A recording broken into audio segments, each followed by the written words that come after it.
Hello बच्चों, आइए इस प्रश्न को पढ़ते हैं। एक अर्धचालक को दाता शुद्धि से मादित करने पर पहला ऑप्शन है कोटर सांद्रता बढ़ जाती है, दूसरा ऑप्शन है कोटर सांद्रता घट जाती है, तीसरा ऑप्शन है इलेक्ट्रॉन सांद्रता बढ़ जाती है, चौथा ऑप्शन है इलेक्ट्रॉन सांद्रता घट जाती है। आइए इस प्रश्न की मुख्य अवधारणा की चर्चा करें। मान लीजिए हमारे पास में एक अर्धचालक है।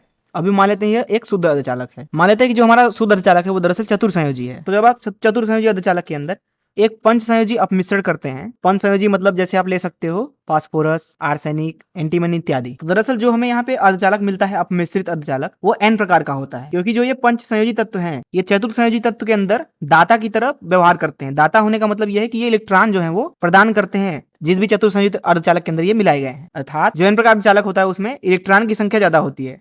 मान लीजिए इलेक्ट्रॉन की संख्या को एन ही बोल देते हैं और होल की संख्या अर्थात कोटरों की संख्या को हम बोल देते हैं एनएच। ऐसी स्थिति में जो एन प्रकार का अर्धचालक मिलता है उसमें एन ज्यादा होता है एनएच से। वहीं जब आप इस शुद्ध अर्धचालक में त्रिसंयोजी तत्व मिलाते हैं, त्रिसंयोजी तत्व जैसे बोरान, एल्यूमिनियम, गैलियम, दरअसल जो यहाँ पे अर्धचालक मिलता है वो होता है पी प्रकार का अर्धचालक। और पी प्रकार के अर्धचालकों के अंदर इलेक्ट्रॉन की संख्या कम होती है, होल की संख्या ज्यादा होती है। और आपके जो ये तत्व हैं दरअसल ये तत्व कहलाते हैं दाता। तो इस मुख्य अवधारणा का इस्तेमाल करके अगर इस प्रश्न को हल करें तो यहाँ बोला जा रहा है कि एक अर्धचालक को दाता अशुद्धि से मादित करने पर, अर्थात अगर हम यहाँ पे चतुर्संयोजी अर्धचालक लें तो उसमें हम पंच संयोजी तत्व मिला रहे हैं जो कि दाता अशुद्धि कहलाते हैं। तो होता यह है कि हमें एन प्रकार का अर्धचालक मिलता है और इलेक्ट्रॉन की संख्या जो है वो बढ़ जाती है। दाता ये कहलाते ही इसलिए क्योंकि ये इलेक्ट्रॉन यहाँ पे बढ़ा देते हैं, जो कि एक आवेश वाहक है, जिससे पूरे शुद्ध अर्धचालक की चालकता जो है वो बढ़ जाती है। तो यहाँ पे अगर आप देखें तो कोटर सांद्रता बढ़ जाती है? नहीं, कोटर सांद्रता तब बढ़ती है जब हम त्रिसंयोजी तत्व मिलाते हैं। कोटर सांद्रता घट जाती है? बिल्कुल नहीं। इलेक्ट्रॉन सांद्रता बढ़ जाती है? बिल्कुल सही। तो इस तरीके से दिए गए प्रश्न के लिए सी ऑप्शन जो है वो सही है। मैं आशा करता हूं कि आपको इस प्रश्न का हल जरूर समझ में आया होगा। धन्यवाद।